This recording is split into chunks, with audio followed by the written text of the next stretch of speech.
La semana pasada me encontraba en Boston para la inauguración de un nuevo edificio en el Centro Médico de la Universidad de Boston. A fin de cuentas, soy profesor de bioquímica allí y debo hacer algo para demostrarlo de vez en cuando. Di una charla en el almuerzo y antes me entrevistaron y me dijeron que dicha entrevista aparecería al día siguiente en el USA Today, pero yo no lo vi.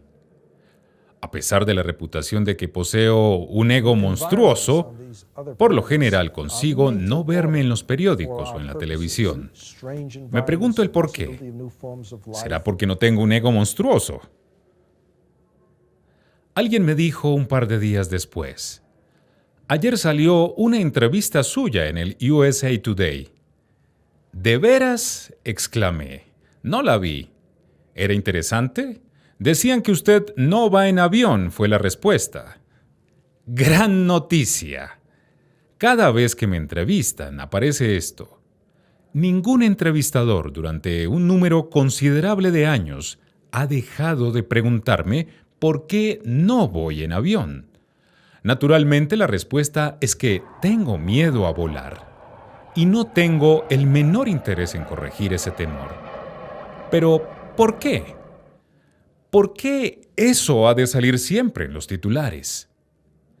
Cuando sugiero que carece de importancia el que no vaya en avión, el entrevistador siempre se siente obligado a reflexionar sobre el hecho curioso de que, en mi imaginación, recorro el universo de una punta a otra y, sin embargo, no vuelo en la vida real. ¿Por qué?, pregunto una vez más. También escribo novelas policíacas y nunca he matado a nadie, o escribo cosas fantásticas sin realizar encantamientos en la vida real.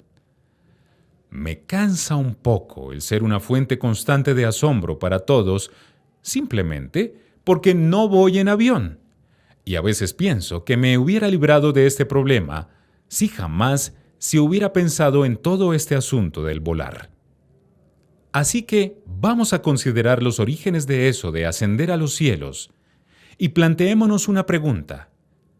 ¿Cómo se llamaba el primer aeronauta? No, la respuesta no es Orville Wright.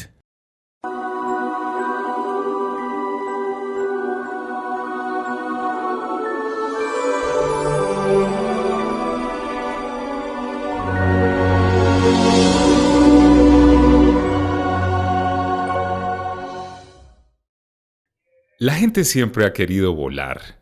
Supongo que lo que les dio esta idea en primer lugar fue el hecho de que existían algunos seres vivos que lo hacían.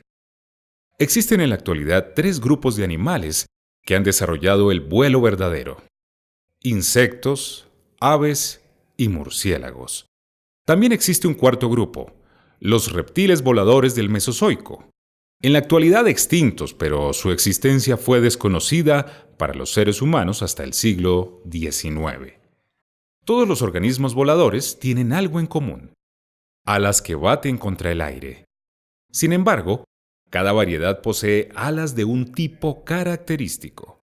Los seres humanos han atribuido a cada tipo de alas unos caracteres míticos adecuados, y han conseguido de este modo dejar muy clara la relativa popularidad de las 3. Así, demonios y dragones tienen alas de murciélago, las hadas diáfanas alas de mariposa, y los ángeles están equipados con grandes alas de pájaro. Cuando los seres humanos soñaron con volar, recurrieron a cosas mágicas: alfombras que volaban al oír una palabra mágica, caballos de madera que volaban al darle vueltas a una clavija mágica, etc. Cuando se pedía cierto realismo, se imaginaba que la criatura voladora poseía alas. El ejemplo más famoso es Pegaso, el caballo alado. Entre los antiguos, nadie pareció percatarse de que todos los organismos que volaban eran pequeños. Los insectos son diminutos. Los murciélagos, por lo general, tienen el tamaño de un ratón. E incluso, las más grandes aves voladoras son mucho más pequeñas que muchos de los animales que no vuelan, o incluso que aves no voladoras como los avestruces. Si se hubieran percatado de ello, la gente tal vez habría deducido que no había modo razonable de que unas criaturas auténticamente grandes pudiesen volar. No podía haber pitones con alas, es decir, dragones, ni caballos alados, ni hombres con alas. Si la gente ignoraba esta obvia, retrospectivamente, deducción, tal vez era porque les parecía que había algo, aparte de la pequeñez, que constituía la clave del volar. Las aves eran las criaturas voladoras por excelencia, y lo que tenían, que no poseían las no aves, era plumas. Y lo que es más, las plumas son fáciles de asociar con el vuelo. Son tan ligeras que se han convertido en imagen de esa cualidad. El cliché es ligero como una pluma. Una pequeña pluma cubierta de pelusa flotará en el aire, elevándose con cada soplo de viento, casi como si tratase de volar por sí misma, incluso sin el impulso de una vida interior. Así pues, parecía natural suponer que, si un hombre tuviese que volar, no debería proveérsele de alas, sino de plumas. Así, cuando Dédalo, en el mito griego, quiso huir de Creta, se fabricó unas alas pegando plumas con cera. Él y su hijo Ícaro, equipados con esos conglomerados de plumas en forma de alas, pudieron volar, no gracias a algo siquiera vagamente aerodinámico, sino gracias a las propiedades aeronáuticas de las plumas. Cuando Ícaro voló demasiado alto y por lo tanto demasiado cerca del sol, la cera se derritió, las plumas se separaron y él se precipitó al suelo y se mató. En realidad, solo las aves vuelan gracias a las plumas, y ningún ser humano o artefacto construido por él ha volado nunca batiendo unas alas, estuviesen estas provistas o no de plumas. Cuando se logró la propulsión activa a través del aire, fue por unas hélices que giraban o por los tubos de escape de un reactor, método que no emplea ningún organismo que vuele de modo natural. Sin embargo, no es necesario volar para viajar a través del aire y ser aeronauta. Es decir, no es necesario moverse independientemente del viento.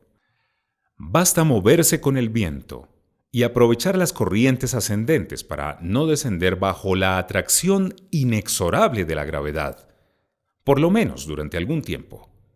Ese movimiento con el viento se llama planeo.